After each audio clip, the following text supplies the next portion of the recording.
Imagine this scenario just unfolding, like in an instant. One moment, you're just going about your day. Hmm. The next, bang, a sudden, undeniable threat. It's right there. It's immediate. It feels overwhelming. Yeah. And your body just floods with adrenaline. That calm state you usually rely on, it's gone. Heart rate spikes, perception narrows. Hmm. In that raw, chaotic moment, your life might actually hinge on one single thing: drawing a firearm and making that very first shot count. Right. Then, right there. That moment is incredibly stark. Mm, It's irreversible. And the sources we've looked at, they make it really clear. The outcome is so often decided by that initial response, that yeah, first yeah, action. yeah. It's not just, one part of the potential fight. Yeah, In so many real-world situations, it can be the defining action. that's, wow. That's a powerful and honestly a pretty sobering reality to face. It is. And it's exactly what this deep dive is all about. We're going to dig into why that first shot carries such immense life or death weight, and maybe even more critically, how people can possibly train to ensure it lands effectively when everything's on the line. When your own body feels like it's fighting against you just as much as any threat. Right. We're pulling insights directly from the source material you've shared, really aiming to distill the absolute most vital information from this challenging topic for you, the listener. Think of it as an investigation, maybe, into the critical mechanics and the psychology of being truly ready. Okay. Our path through this material is going to take us through a few key stages. First, we really need to understand the fundamental reasons why people often fail right at that critical moment, even people with some training. Right, even if they've been to the range. Then we'll peel back the layers on the profound, often debilitating impact that sudden, intense stress has, physically and mentally, on your ability to do precise things. Exactly. And we'll meticulously break down the mechanics of the draw, just the simple act of getting the gun into the fight. The sources point to this as a surprisingly common failure point. Really, the draw itself. Yeah. And we'll also look at other things that could disrupt you, like having to reload, and how that can just completely derail your effectiveness right when you need control back. Okay. And then finally, we'll shift focus to the core elements of actually building reliable accuracy and control under that pressure. Right. We're talking about your physical stance, the critical importance of what your eyes are doing, your focus, and the specific training methods that sort of bridge that gap between comfortable range time and the harsh realities of a real defensive encounter. This isn't just theory, then. No, absolutely not. This information is rooted in the stark, uncompromising needs of surviving a deadly force encounter. It's about understanding the very real challenges your body and mind will throw at you, Mm. and using solutions derived from hard-won experience and dedicated, realistic training. Okay, let's unpack this, starting with that foundational, kind of difficult truth the source material puts right up front. It lays out a really sobering fact. Many people, maybe even most people, actually miss their first shot when they're suddenly faced with immediate, violent danger. And this isn't just about people new to shooting. That's a critical point. The sources really emphasize this isn't just a beginner's issue. Right. Even folks who spend a lot of time on the range who seem competent when things are calm, they frequently struggle in that first moment of crisis. So what happens? What do the sources say people actually do in that moment? Well, the material highlights these common, almost universal human reactions. You see people either freezing completely, like mind and body just lock up, or the opposite, rushing the action totally uncontrollably. Freezing makes a kind of intuitive sense, the shock just overloading everything. But rushing, that seems like the other extreme. How do both lead to the same bad outcome, missing? They actually come from the same deep biological place. It's the body's primal, hardwired response to immediate danger. A hair flag. Exactly. The sources describe it vividly. You might get hands shaking so badly that just holding the gun steady feels impossible. Wow. Your brain can feel like it's just gone blank, struggling to process the threat, figure out what to do next.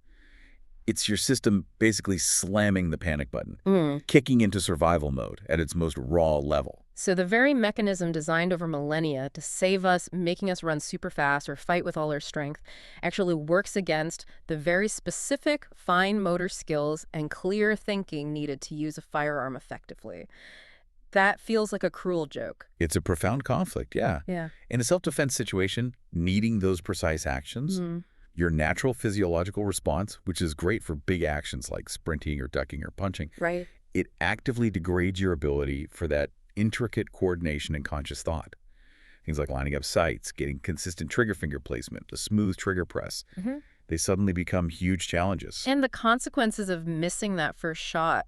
The Yeah. source material seems pretty blunt about this. Yeah, it doesn't sugarcoat it. The consequences can be catastrophic. It instantly makes things much more dangerous for you. Well, if that initial shot, fired right when you've drawn and maybe have your best chance, if it doesn't hit where it needs to, the threat is very likely still coming, still able to hurt you. Okay. That split second where you presented the gun, maybe had a clear, even if stressed, line of sight, that might be your only really good opportunity to stop the threat quickly. Your only chance to dictate terms, maybe. Exactly. Missing means you've lost that crucial potential edge. The situation immediately gets way more complex, way more dangerous. So it's not just kicking off the fight. It might be your only real shot at ending it decisively before total chaos takes over. That's the essential point the sources really hammer home. You might not get a second chance with the same element of surprise, or at the same distance, or against a threat who isn't yet fully reacting to you having a weapon that first instant. It's uniquely critical. Okay. Given these huge consequences and how common missing apparently is, what's the biggest reason? The source material seems to point a finger at how people usually train, right? Yes, the core problem identified again and again in the sources is this major disconnect, a gap between how people train and the brutal reality of facing sudden, extreme stress. How so? The critique is aimed squarely at that standard calm condition training. Standing still, shooting slowly at paper targets that aren't moving, aren't shooting back. Which feels useful. You're practicing hitting the target, getting your groups tight. It feels productive, sure, Okay. and it builds some fundamentals, but it's critically insufficient for preparing someone for the full physiological and psychological shock of a real violent threat. Because the key ingredients are missing. Exactly. The essential elements absent from that common static training are surprise, the absolute need for immediate speed that's still controlled, and the sheer overwhelming pressure of a life-or-death situation unfolding in fractions of a second. So being able to shoot precisely when you're relaxed, breathing normally, plenty of time, that skill often just doesn't carry over reliably to hitting that same target when your hands are shaking, vision's narrowed, and your mind's racing. It translates poorly, if at all, for a lot of people. The sources really challenge the usual definition of shooting skill in this context. They redefine what actually matters in that first shot moment. Which isn't just speed. It's not about just being fast for the sake of being fast on a timer. It's about the ability to deliver an effective, fight-stopping hit while under immense immediate pressure. Shooting well while feeling like your world is falling apart, that distinction is huge. The source material also mentions this survival versus style idea. Yeah, that's a powerful way to put it. That first shot in a real self-defense situation, it's stripped down to its most basic, brutal function, Right. survival. Right. It's not about looking cool, having a slick draw. It's purely about stopping the threat as quickly and effectively as possible by getting a solid hit on the target right now. Looks, speed metrics. They're irrelevant. Effectiveness is the only thing that counts. And to build that effectiveness, the sources say you have to specifically isolate and train that whole first shot sequence. Absolutely. Yeah. It's not something that just happens by accident. It takes deliberate, focused practice on that critical chain of events. See threat, draw, see target, align gun, press trigger, hit target. Breaking it down step by step, making it automatic. And making that entire sequence smooth and automatic through repetition, honing it. Recognize, draw, acquire visually, bring gun to eyes, align sights, confirm intent, press trigger, achieve hit. And the main goal isn't speed initially. No. The key objective, repeated throughout the material, isn't to just maximize speed right away. It's to maximize control and consistency. Speed comes later, built on a rock-solid foundation of controlled, repeatable, correct movement. Because trying to be fast before you're controlled. It's just asking for those errors we talked about. Yeah. Fumbles, misses, a compromised response that costs you everything. Control first, then speed. Because a super fast draw that misses is way worse than a slightly slower controlled draw that hits. Okay. That failure to perform under stress, it leads us right into the next big piece, how your own body basically betrays you. Stress. It's the ultimate disruptor. The sources spend a lot of time exploring its profound impact, detailing the specific, predictable physical and mental things that happen when your body's alarm system goes off and floods you with stress hormones. We mentioned shaky hands, which is easy to picture, but the sources describe some weirder effects too. They do. Shaky hands, or gross motor tremors, yeah, they're probably the most recognized symptom. makes a stable grip and precise aiming incredibly hard, maybe impossible without specific training. Okay. Dry mouth is another really common one, maybe less discussed, but it's a physical sign of extreme stress, part of the whole system response. And then there's how you actually see things. The description of tunnel vision is pretty striking. It's a powerful and dangerous effect. Mhm. The sources explain it visually. Your field of view literally narrows. Like looking through a tube. Kind of. Mm. Your brain prioritizes the main threat, focuses intensely right there, and your peripheral awareness just fades or disappears entirely. Imagine standing still, locked onto something in front, and having zero awareness of anything to your sides. That sounds bad. It severely impacts your ability to find the target quickly if it's not dead ahead, to scan for other threats or exits, or even to see your own sights clearly if your focus locks too hard on the target instead of the front sight. So you could be so zoned in on the guy right in front that you totally miss his buddy coming from the side, or a bystander moving into the line of fire. That's a very real, documented danger. Your brain's hyper-focused on survival, sure, but that narrow focus sacrifices critical awareness. Wow. The sources also bring up auditory exclusion. That's the phenomena where, even though it's incredibly loud, you might not consciously register the sound of the gunshot, yours or theirs. You fire a gun and don't hear it. That sounds incredibly strange. It's a known stress response. It varies between people. While it doesn't directly mess with the physical act of shooting like tremors do, it can be really disorienting afterwards. Might affect hearing commands or other sounds. Adds to that weird, fragmented memory people often have of high-stress events. And beyond the physical stuff, stress hammers your thinking too, right? Your cognitive function. Absolutely. The sources call it brain fog.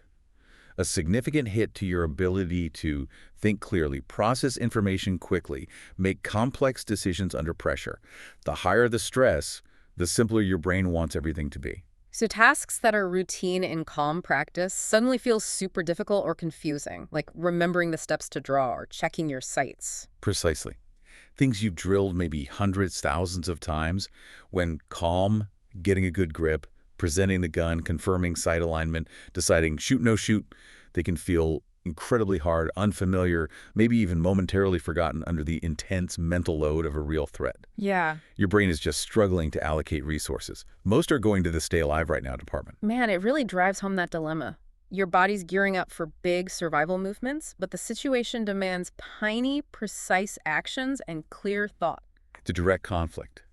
And the critical result, as the sources point out repeatedly, is that if you only train when you're calm and controlled, your first real encounter with these intense physical and mental effects will likely be overwhelming. Yeah. Your ability to actually do the skills you think you have, the ones that felt easy on the range, it's probably going to collapse under that unfamiliar pressure. Because you've never actually practiced doing it while your hands are shaking, your vision's tunneled, and your brain feels like it's wading through treacle. Exactly. So the counter strategy has to be actively training through that stress, bringing it into practice deliberately. That is the absolute heart of the solution offered. You must train to function effectively while experiencing these predictable stress effects. The goal isn't to eliminate the stress response that's impossible and maybe not even desirable. It has a purpose. Right. The goal is to build resilience, to train your brain and body to perform the necessary precise actions despite the physiological and cognitive chaos. How do you actually do that safely in training? The source mentioned practical ways to add controlled stress. Yeah, there are simple but surprisingly effective methods. Using a timer for drills instantly adds pressure, that feeling of urgency. You know the clock is ticking. Okay. Requiring movement drawing while moving to cover, engaging targets from different spots adds dynamic action and decision-making under time pressure. Makes sense. Even adding some light psychological pressure, like doing drills while an instructor or peer observes and critiques you, can simulate that feeling of consequence, being tested. That adds a layer of stress, too. So it's like getting inoculated, building up a tolerance to performing while feeling that pressure cooker heat up. That's a great way to put it. The fundamental purpose is familiarity. You want your brain and body to feel that racing heart, the slightly shaky hands, and think, okay, Yeah. you felt this before, know this feeling, and I know what I need to do next. I can still function. That repeated exposure in a controlled setting helps lessen the intensity of the fight or flight surge when it happens for real. Helps prevent that total shutdown of ability. And the actual result of adding this kind of stress inoculation to your training. The sources are really clear on this. The more often you train under controlled stress, the steadier your body becomes when facing real unexpected pressure. This directly boosts the odds of that critical first shot landing exactly where you intend it. Okay. It's about building competence and confidence that actually holds up, not just on a quiet range, but when your life depends on it. Okay, so moving from stress effects to the physical act itself. The sources highlight a specific mechanical weakness that often undermines things before the shot's even fired. The draw stroke. Yeah, the draw. It's flagged as a surprisingly common failure point, an unstable foundation for everything that needs to happen next. It's just getting the gun from the holster or concealment into a position to be aimed and fired. What are the specific mistakes people make? It sounds like it should be fairly straightforward. It should be, but under pressure, simple gets hard fast. The sources detail several common errors that compound each other, grabbing the gun too high or too low on the grip while it's still in the holster. Failing to get a full, high, strong grip right from the start of the draw. Letting the wrist be bent or loose instead of lax solid to absorb recoil as the gun comes forward. And these initial mistakes, even if they seem small, they have this cascade effect the source material talks about. That's a key insight, yeah. A weak or wrong grip right at the beginning compromises every single step after that. If your hand isn't set right initially, you're trying to fix it as you bring the gun up. That introduces instability, wasted motion. Right. And that compensation is especially bad for getting the precision and stability needed for that critical first shot, particularly when you're already fighting stress tremors. So if your hand isn't locked in perfectly the moment you touch the gun, you're basically fighting the gun's mechanics the whole time you're trying to aim. Pretty much. Yeah. You're introducing drag, wobble, inconsistency exactly when you need absolutely repeatable control. The sources even mention evidence backing this up, like data from systems like Mantis X that track gun movement. Yeah, this data apparently shows lots of people waste significant time and have unnecessary movement and instability in their draw, precisely because of these initial grip and presentation flaws. Wasting time and movement.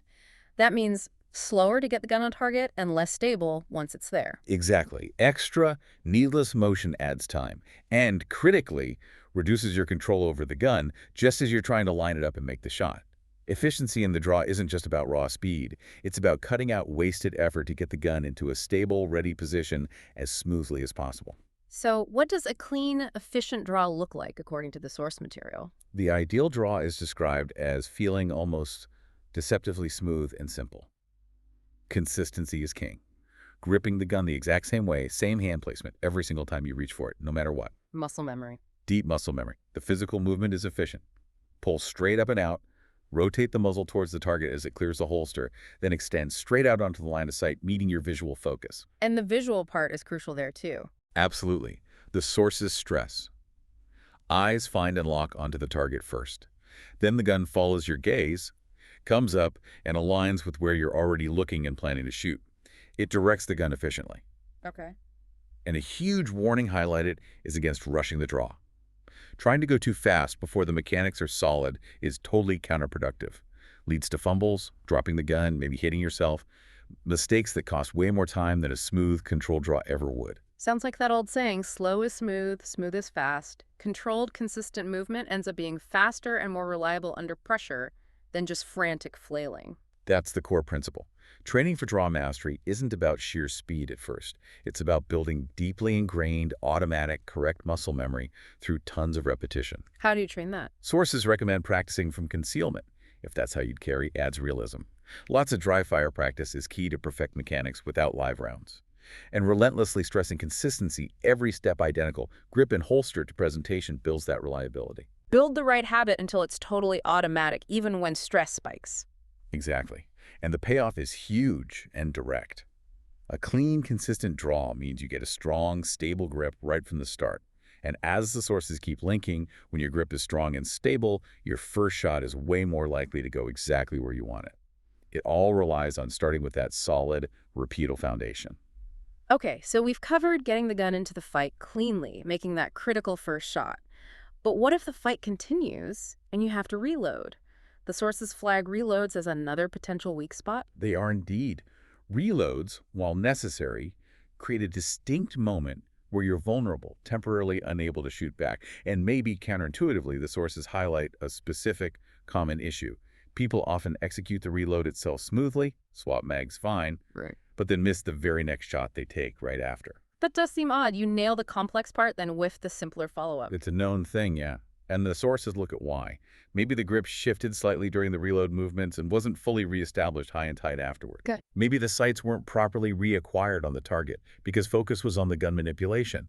Maybe the shooter is rushing that first shot after reloading, feeling pressure to get back in the fight fast after being vulnerable. Or, more broadly, they've just lost that vital rhythm control and focus they might have had before they started the reload. So it's not just about jamming the new mag in, it's about smoothly transitioning back to effective shooting after that pause. Exactly. Maintaining that continuity of control and awareness. And the sources note, this isn't just a newbie problem. It happens even to experienced shooters who are great at the reload itself. Really? Yeah. It highlights how crucial it is to know your specific firearm intimately. Not just intellectually, but physically, by feel. Like unconscious familiarity. Pretty much. Knowing the exact location and feel of the mag release under pressure without looking. Understanding how the slide feels, locking back or releasing.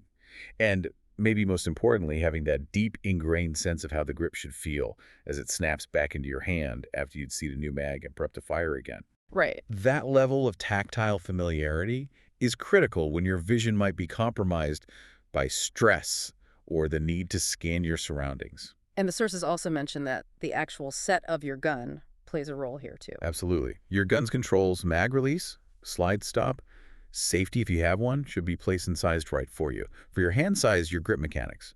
Not just picked because they look cool or are popular. Oh. That personalization really helps intuitive handling under stress. Minimizes fumbling or having to break your grip weirdly during critical things like reloads. So if reaching your mag release means you have to significantly shift your grip or really stretch awkwardly, you're building in a potential failure point right there. That's a definite disadvantage, yeah. Adds complexity, increases the chance of a bad grip after the reload. So the crucial training approach the sources recommend to beat this post-reload miss is simple but vital. What is it? You cannot stop your practice drill the second the new mag is in. You must continue the drill to include taking the very next shot after the reload is done and the gun's ready. Because that's the weak link where performance often drops off. That's where technique often breaks down for people. Perfecting the whole sequence, including refining the target and making the shot right after the reload, is vital for staying effective if a fight lasts longer. Makes sense. The sources stress consciously resetting your grip the same way every single time after finishing a reload. Consistency again. It keeps coming back to that. Always. That deliberate consistency helps ensure you get back that strong, stable platform for the next shot. The real goal of reload training isn't just fast mag swaps. It's a smooth reload combined with keeping your body steady and your eyes on target. That ensures the shot after the reload is fast and clean, preventing that loss of rhythm and control that leads to a critical miss right when you need to be back in the fight. Okay, so we've dug into the core problems. Why people miss that first shot, how stress messes things up, draw pitfalls, reload vulnerabilities. Let's shift now to the solutions in the source material. How do you actively build that reliable accuracy and control, specifically for performing under pressure? The sources lay out key fundamentals, starting with your physical base. Stance. It's the absolute starting point. The sources nail it. It's the foundational support system for aiming and shooting. How your whole body works with the gun to make a stable, recoil-absorbing platform. And bad stance leads to bad shots. Directly. Poor stance, feet too close, off balance, shoulders tight, directly contributes to shots going off target because your body isn't giving the gun a stable base. So it's way more than just how you stand. It's optimizing your body structure to help you shoot better. Exactly. A good stance gives you fundamental stability, which is crucial. It helps you manage and control recoil much better, letting you recover faster, get back on target quicker if you need follow-up shots. And critically, a proper athletic stance lets you move quickly, dynamically, if the situation changes after you shoot. The sources mention biomechanics here, citing research showing how much proper stance and body position matter for pistol accuracy, especially when the shooter's under stress. Biomechanics, using your body's natural structure effectively. Makes sense, like leverage. Pretty much, yeah. Yeah. Leveraging physics. The sources use that tripod analogy. Wide, solid, balanced. Right. They describe the correct stance based on this. Feet about shoulder width, maybe a bit wider for more stability. Knees, slightly bent shock absorbers, allows movement. Slight lean forward into the shot, driving weight into the gun. and elbows locked out or firmly extended, making that stable triangle with arms, shoulders, gun. What's the specific advantage of aligning your body like that? It works because it lines the gun up with your body's core structure, your skeleton and major muscles. Instead of just relying on smaller arm muscles to hold and steady the gun, your entire body becomes a more stable, integrated aiming platform. Your bones and bigger muscles handle the recoil impulse more efficiently than just your arms trying to muscle through it. Which means the gun is less likely to get pushed off target by recoil or just by you moving slightly while aiming. Precisely. When your stance is right and you're leaning in, your body is way better equipped to manage the energy of firing and stay stable through the whole aiming and trigger press sequence. This makes your first shot not just faster to aim effectively, but inherently more stable and accurate because the platform is solid. Okay, stance is the stability layer. What about the eyes? The source material puts a huge emphasis on focus. Yeah, this is another fundamental piece, and it's often misunderstood. Yeah. The sources tackle that common idea that just looking generally at the target is good enough for self-defense aiming. It's absolutely not. Why isn't just looking at the threat enough? Isn't that where you need to hit? Because it's too vague. Too fuzzy for the precision needed to reliably get a fight-stopping hit when you're under duress.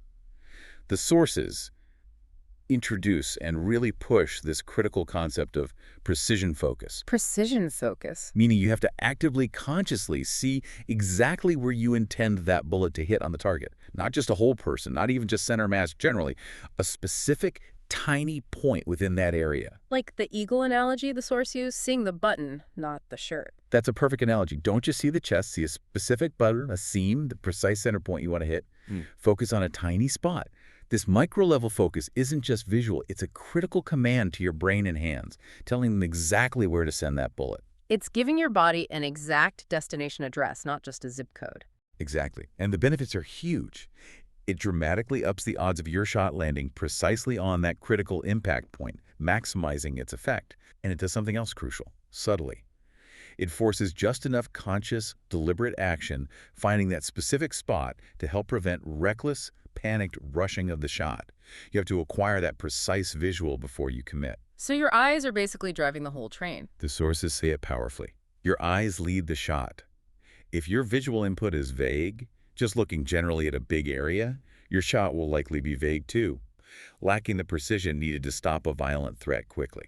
How do you train that kind of focus? It takes specific practice, actively picking small, specific points on a target during drills, using visual aids like small paint dots, sticky notes, marked X's on your targets to force your focus onto a tiny spot, consciously developing the discipline to aim at that spot, moving past just hitting center mass somewhere. Demanding more visual detail and conscious aiming, even when moving or under pressure. Yes, demanding more from your visual system and targeting process.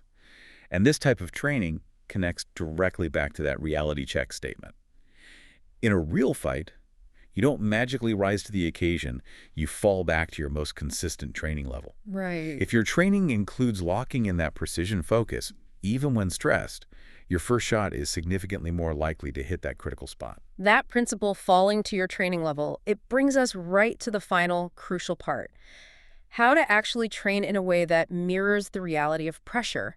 Bridging that gap we talked about, the sources argue typical training, big target, slow speed, is just not enough. It really isn't. Training only in that calm, static bubble with forgiving targets at a relaxed pace, it just doesn't prep you for the intense demands of real danger. The urgency, the tunnel vision, shaky hands, racing thoughts. You might build basic marksmanship, sure, but not performance under duress. So you have to deliberately inject pressure into your training. Absolutely essential.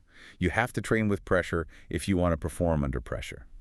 The sources highlight two key linked methods: consistently using small targets and systematically adding a timer to drills. Okay, let's start with small targets. What specific benefits do they give for shooting under pressure? Using smaller targets, like those 3x5 index cards mentioned, is a good challenge. Yep. It forces several critical things at once.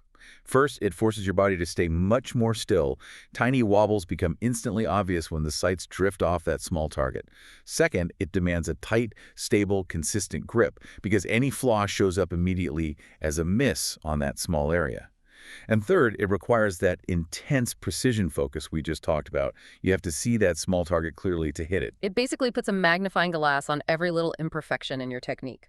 Exactly. Yeah. By shrinking the acceptable hit zone, it demands and reinforces better precision and control in everything: stance, grip, sight alignment, trigger control.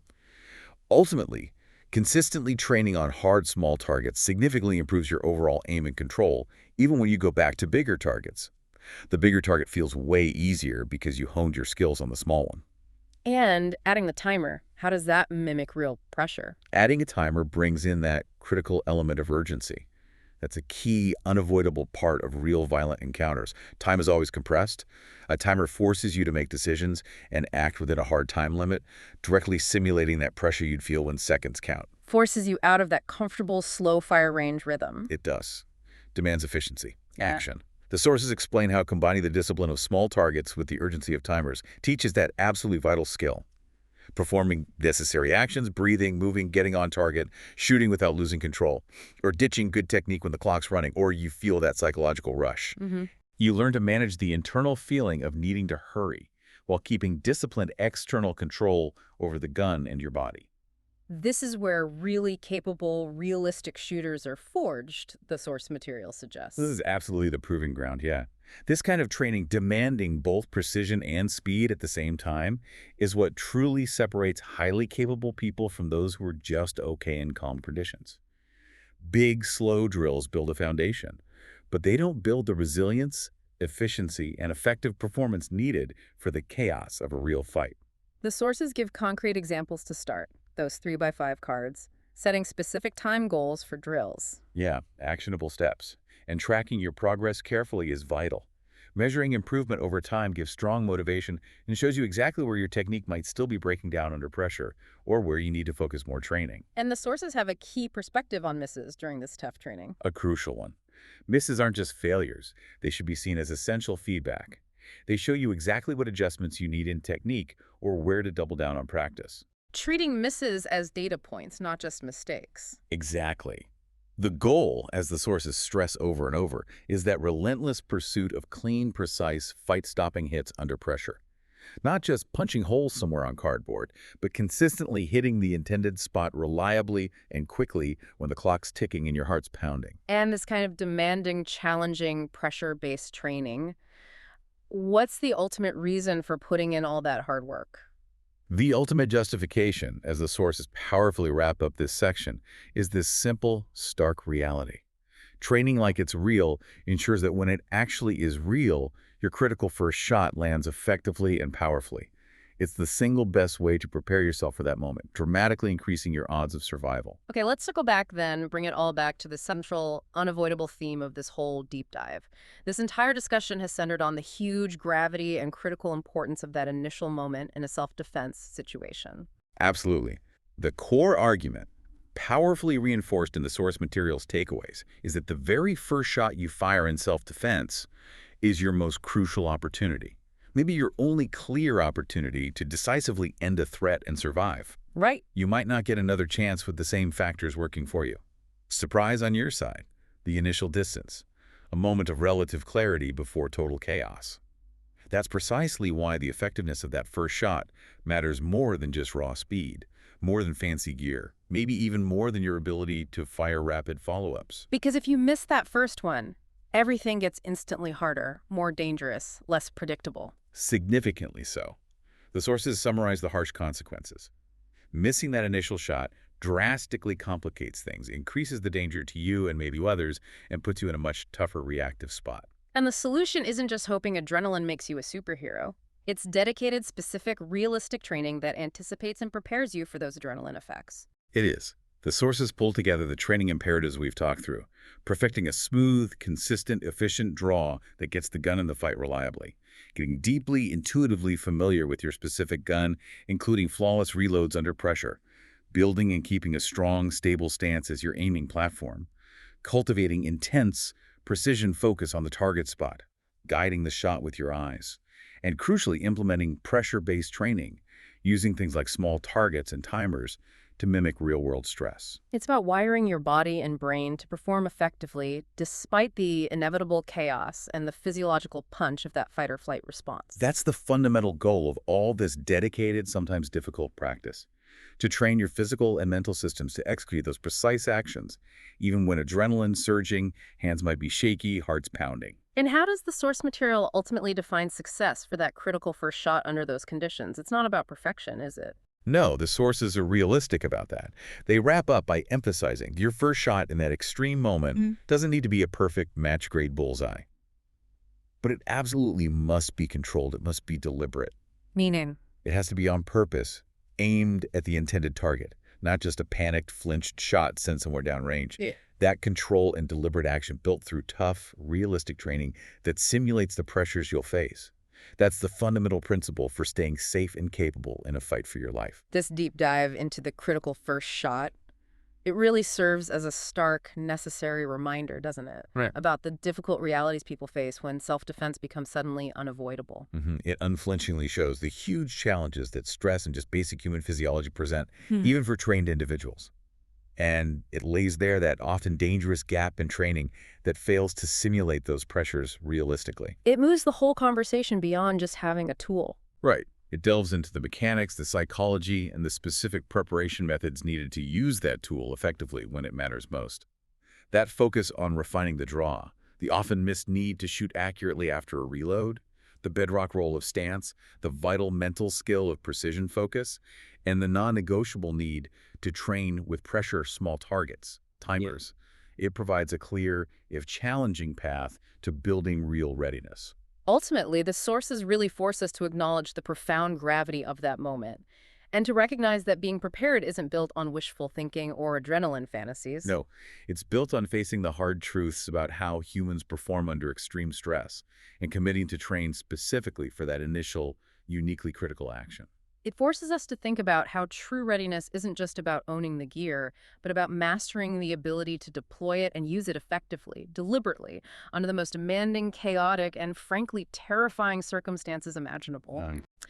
So, as you take a moment now to reflect on these often pretty intense insights drawn directly from the source material, maybe consider this question. What is the deeper psychological burden that comes with accepting the responsibility of being prepared for such a potentially violent moment? How does the weight of knowing that your response in a split second, including the outcome of that one single imperfect action under extreme duress, could determine the fate of everyone involved?